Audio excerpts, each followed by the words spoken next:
ভালো আছো তো সবাই? আমি আজকে তোমাদের নবম দশম শ্রেণীর গার্হস্থ্য বিজ্ঞান বইয়ের ষষ্ঠ অধ্যায় শিশুর বর্ধন ও বিকাশ এটা পড়াবো। একটা শিশুর বেড়ে ওঠা। তুমি যদি একটা মনে করো, তুমি একটা শিশুর জন্মের সময় ওকে দেখতে গেলা, তারপরে এক সপ্তাহ পরে আবার যদি তুমি ওই শিশুটাকে দেখতে চাও, দেখবা যে শিশুটা বেশ বড় হয়ে গেছে। তো এই যে বড় হয়ে গেছে তুমি যে দেখতে বুঝতে পারলা বা দেখলা, এটাই কিন্তু শিশুর বর্ধন। অর্থাৎ শিশু কিছুদিন পরে হামাগুড়ি দেয়, উপর হয়ে বসে, তারপর হামাগুড়ি দেয়, সামনের দিকে আগায়, তারপরে সে বসতে পারে, হাঁটতে পারে, দৌড়াতে পারে। এগুলো কিন্তু সবই তার বর্ধন।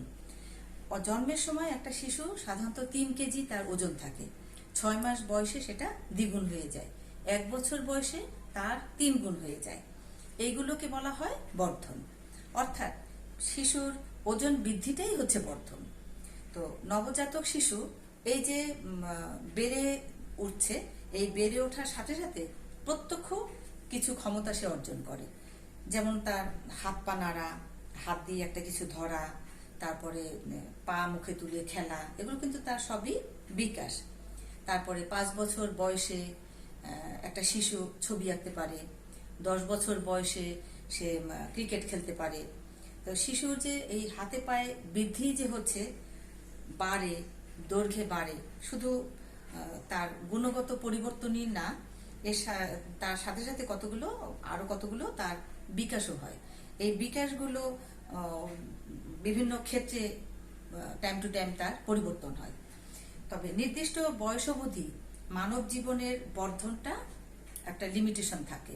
25 বছর পর্যন্ত একটা মানব জীবনটা 25 বছর পর্যন্ত বর্ধন হয়।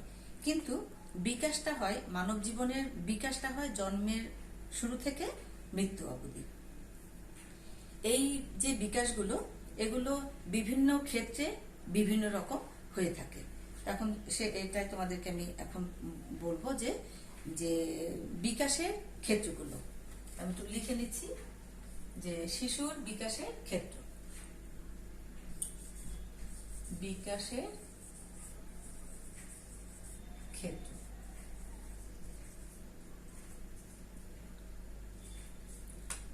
শারীরিক বিকাশ, শারীরিক বিকাশ,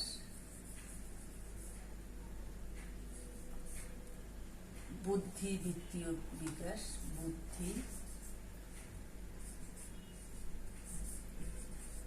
বুদ্ধিবৃত্তীয় বিকাশ, সঞ্চালন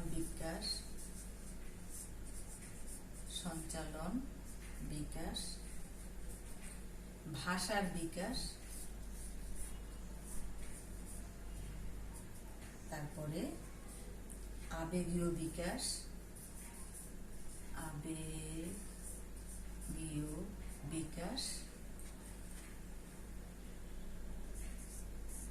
সামাজিক বিকাশ,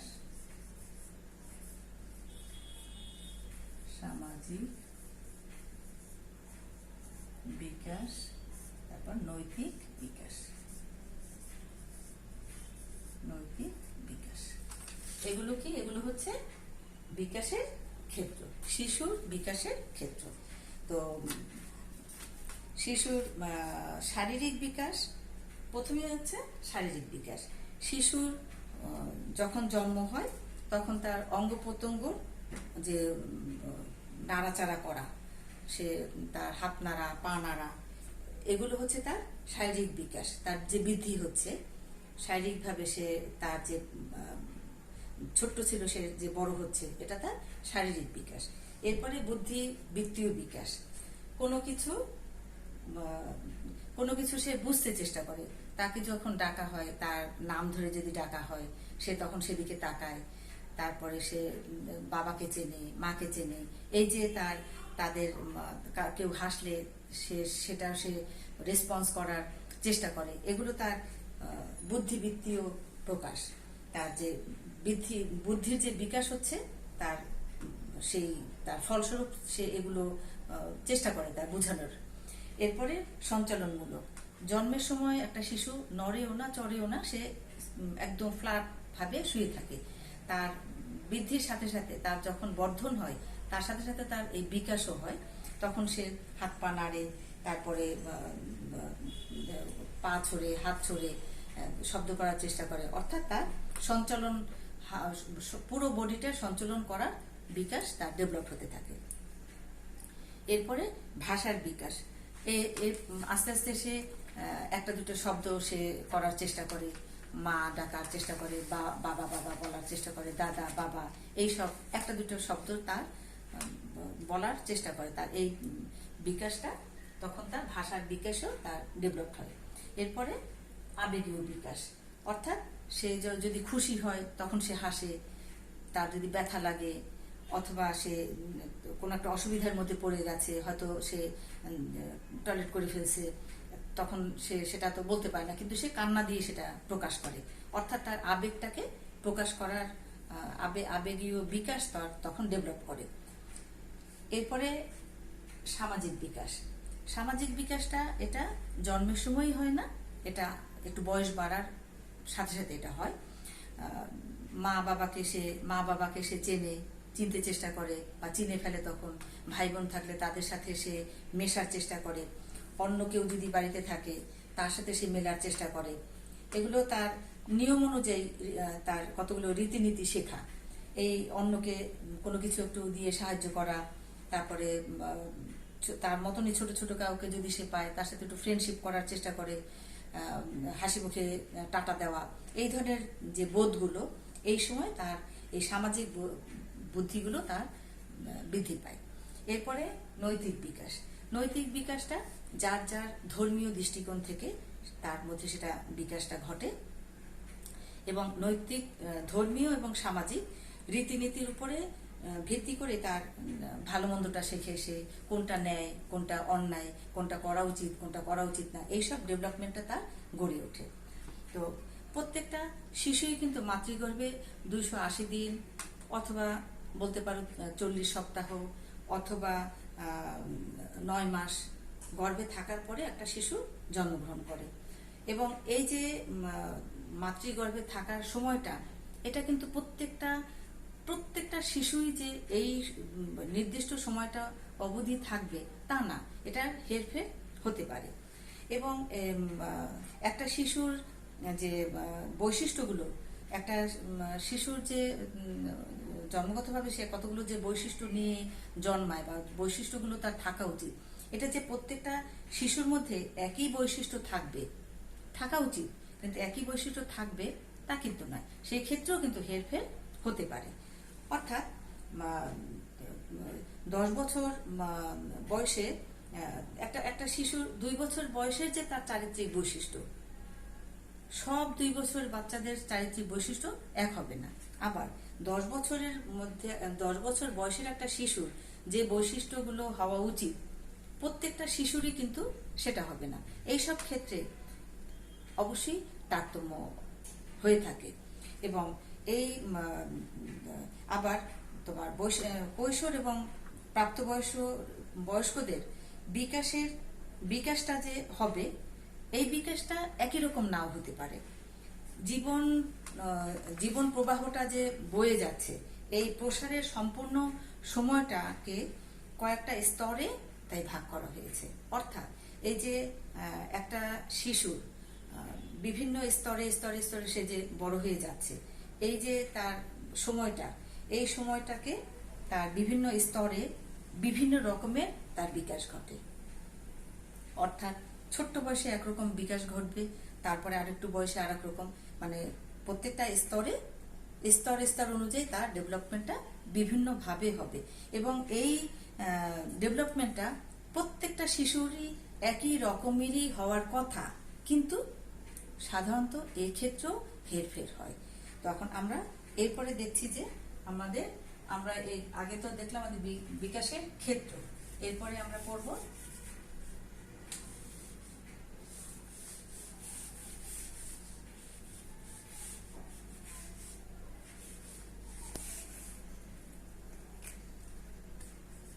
বিকাশের স্তর।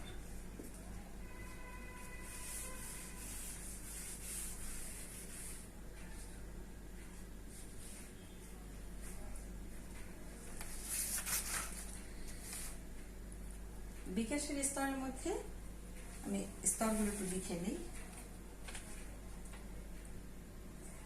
জন্ম পূর্বকাল, জন্ম পূর্বকাল, তারপরে নবজাতক, নবজাতক, তারপর অতি শৈশব, অতি শৈশব, তারপরে মধ্য শৈশব,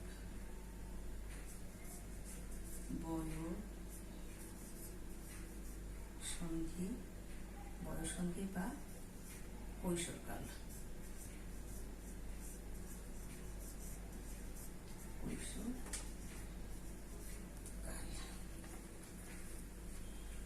বয়ঃসন্ধি, কৈশোরকাল,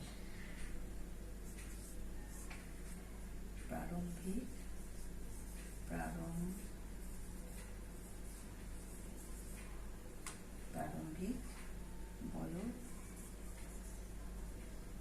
বয়ঃপ্রাপ্তিকাল, বয়ঃপ্রাপ্তি কাল, তারপরে বয়ঃপ্রাপ্তির শেষ ভাগ, বয়ঃপ্রাপ্তির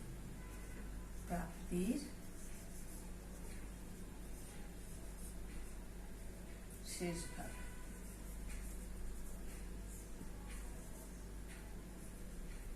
মধ্য বয়স,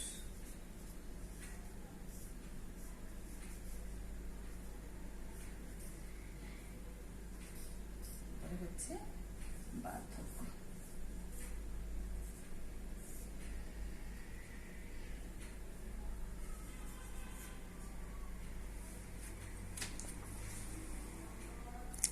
জন্ম পূর্বকাল, এটা হচ্ছে জীবনের সূচনা থেকে জন্মগ্রহণ পর্যন্ত। আর জন্ম পূর্ব কালটা কি, তখনও শিশুটা জন্মায় নাই মাতৃগর্ভে, অর্থাৎ এই সময়টা কিন্তু খুবই সংক্ষিপ্ত, মাত্র 9 মাস অথবা 280 দিন। এই সময়টা খুবই সংক্ষিপ্ত একটা সময়, কিন্তু এই সময় এককোষী একটা জীব থেকে একটা পূর্ণাঙ্গ মানব শিশুতে পরিণত হচ্ছে। এই সময়টাকে বলা হচ্ছে জন্ম পূর্ব কাল।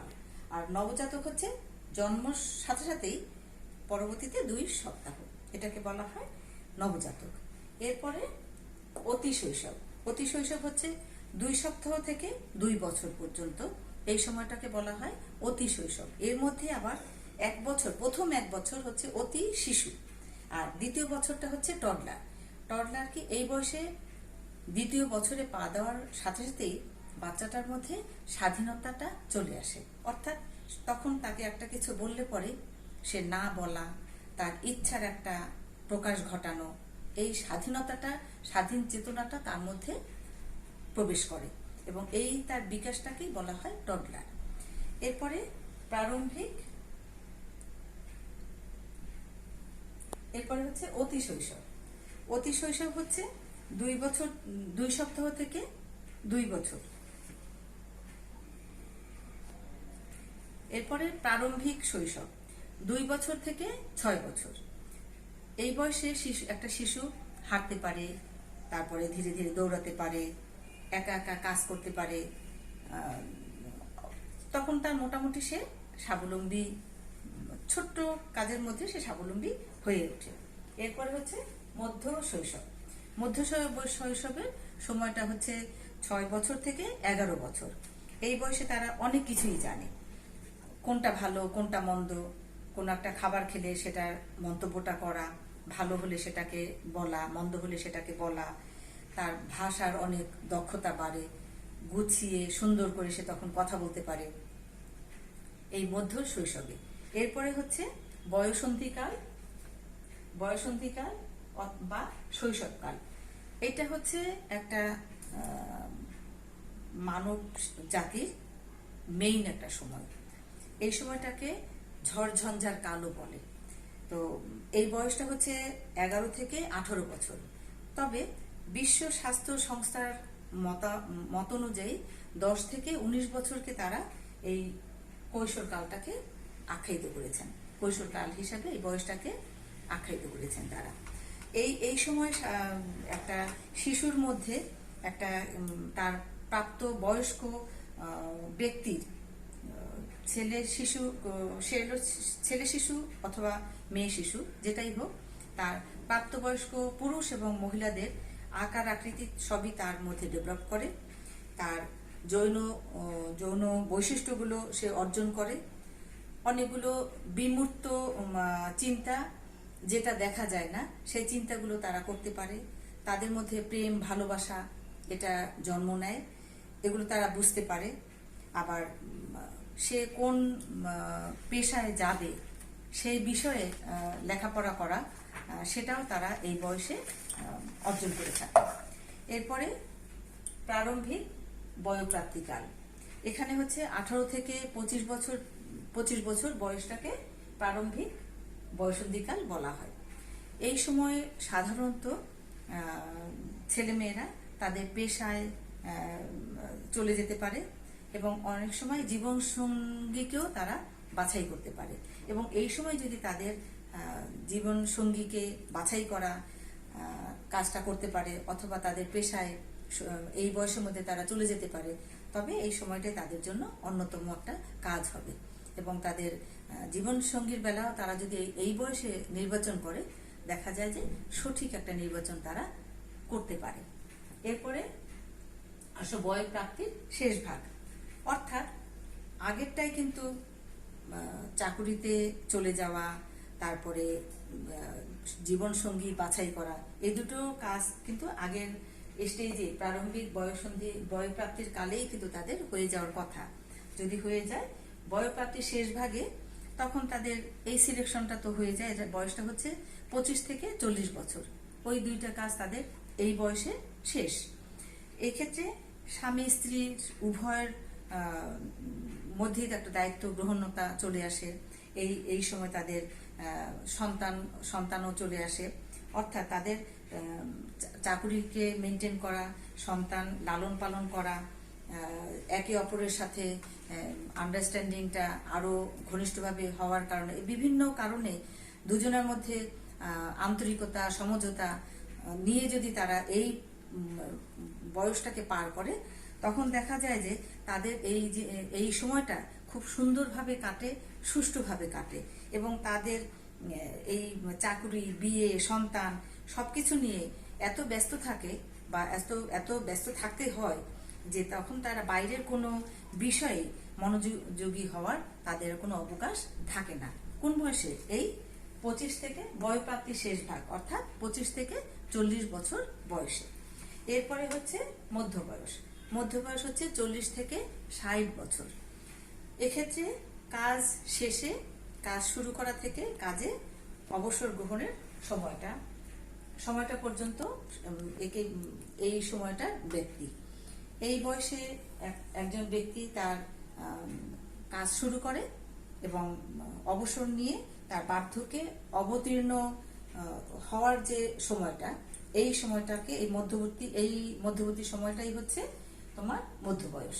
অর্থাৎ 40 থেকে 65 বছরের মধ্যে তার কর্মজীবনটা শেষ হয়ে যাচ্ছে এবং সে বার্ধক্যে যাওয়ার আগের সময়টার মধ্যে, আগের স্টেজে সে চলে আসছে। এই সময় সাধারণত ওজন বৃদ্ধি হতে পারে, তারপরে চুলের পাকন ধরতে পারে, তারপরে চামড়া কুচকিয়ে যেতে পারে। কুচকানোটা হলে এই বয়সটা এটা স্বাভাবিক। এবং এই যে বিভিন্ন ধরনের লক্ষণগুলো এই সময়টা পরিলক্ষিতটা হওয়াটা কিন্তু স্বাভাবিক এবং এটাকে এই বয়সে এটা আসবে, এটা নর্মাল। যদি না আসে, আগেই তোমাদের বললাম না যে এই বিকাশগুলো আসবে, সেটা ঠিক, কিন্তু কোনো কোনো ক্ষেত্রে নাও আসতে পারে। তো এই মধ্য বয়সে যে লক্ষণগুলোর কথা আমি বললাম, এগুলো আসাটা স্বাভাবিক, না আসাটা হচ্ছে ব্যতিক্রম। এরপরে হচ্ছে বার্ধক্য। এই বয়সটা হচ্ছে 65 থেকে মৃত্যুর আগ পর্যন্ত। এটা মানব জীবনের এটা হচ্ছে একটা মানব জীবনের বিকাশের সর্বশেষ স্তর। বার্ধক্যটা হচ্ছে একটা ক্ষয়ের সূচনা করে। জন্মের সময় যেমন একটা বিকাশ শুরু হয়, আর বার্ধক্যতে সেই বিকাশটা ক্ষয়ের সময়। এই সময়ে শারীরিকভাবে, মানসিকভাবে এবং এই যে ধারাবাহিকভাবে এর অবনতি হতে থাকে। অর্থাৎ বার্ধক্যতে আসলে পরে ব্যক্তিটির শারীরিকভাবে, মানসিকভাবে এটা কিন্তু ধারাবাহিকভাবে আস্তে আস্তে আস্তে আস্তে তার অবনতির দিকে যেতে থাকে এবং তখন সে নিজেকে অপ্রয়োজনীয় মনে করে। আবার এই সময়টা সে খুব একটা গঠনমূলক কাজও কিন্তু করতে পারে না এবং বিধায় তার ধর্মীয় অনুভূতিটা তখন বেড়ে যায়। আর যদি এই সময়ে যে একটা কাজ আগে যে কাজটা সে করতে পারতো, এই বয়সে সে কাজটা করতে পারতেছে না, এই জন্য কিন্তু একটা হতাশা আসতে পারে এবং আশাটা কিন্তু স্বাভাবিক। এবং এই লাইটে কেউ যদি তাকে কোনো কথা বলে যে তুমি আগে পারতে, এখন তুমি পারো না, তার মধ্যে কিন্তু একটা হতাশা আসতে পারে এবং আসে। এরপরে কোনো কাজ একটা করতে আগে যেমন যতটা সহজে করা যেত, সেইটা কিন্তু এই বার্ধক্যতে তার করা সম্ভব না। তখন তার নিজের মধ্যে একটা বিরক্ত ভাব আসতে পারে। আবার সে পারছে না বলে যারা পারছে দূর থেকে দেখছে যে এ পারছে না, অথচ সে কিন্তু পারে। এই কারণে একটা বিরক্তমূলক একটা কথা এই বার্ধক্য ব্যক্তিকে বলেও ফেলতে পারে। তখন কিন্তু যার বার্ধক্য এসে গেছে তার কিন্তু বিরক্ত লাগতে পারে। আবার অনেক সময় সেটাকে মোকাবেলা করা আর সম্ভব হয় না, কারণ তার অনেক কিছু তখন আর করার ইচ্ছাও থাকে না। মানসিক দিক থেকে তার অবনতি, যে আগে বললাম না যে তার তার মানবিক দিক দিয়ে, তার মানসিক দিক দিয়ে সে অবনতির দিকে ধীরে ধীরে ধীরে ধীরে অগ্রসর হতে থাকে, যার জন্য সে কিন্তু ওই মোকাবেলাটা করতে পারে না। কিন্তু যদি কোনো বার্ধক্যের পড়ে গেছে এমন ব্যক্তি যদি তার হতাশাটাকে ওভারকাম করতে পারে, তার কোনো কিছুতে বিরক্ত না লাগে, সেটাকেও সে যদি ওভারকাম করতে পারে, অথবা কোনো কিছুর একটা প্রবলেম হলো সেটাকে সে মোকাবেলা করতে পারে, তবে সে অবশ্যই এই সময়টা তার একটা অনুভূতি, পরিতৃপ্তির যে একটা অনুভূতি, সেটা সে সঞ্চয় করতে পারবে বা সে সেটাকে লাভ করতে পারবে। তাই বলা হয় যেটা সেটা হচ্ছে যে বংশগতি এবং পরিবেশ এই উভয়ের পারস্পরিক ক্রিয়ার ফলেই শিশুর বিকাশ নির্ভর করে। পাশাপাশি মানব জীবনের বিকাশও কিন্তু এই বংশগতি এবং পরিবেশের উপরই, শুধুমাত্র শিশুরই না, মানব জীবনেরও বিকাশটা নির্ভর করে। তো এই ছিল আমার আজকের পাঠ, যে শিশুর বিকাশ ও বর্ধন ও বিকাশ। আজকের পাঠ এখানেই শেষ হলো। তোমরা সবাই ভালো থেকো। ধন্যবাদ সবাইকে।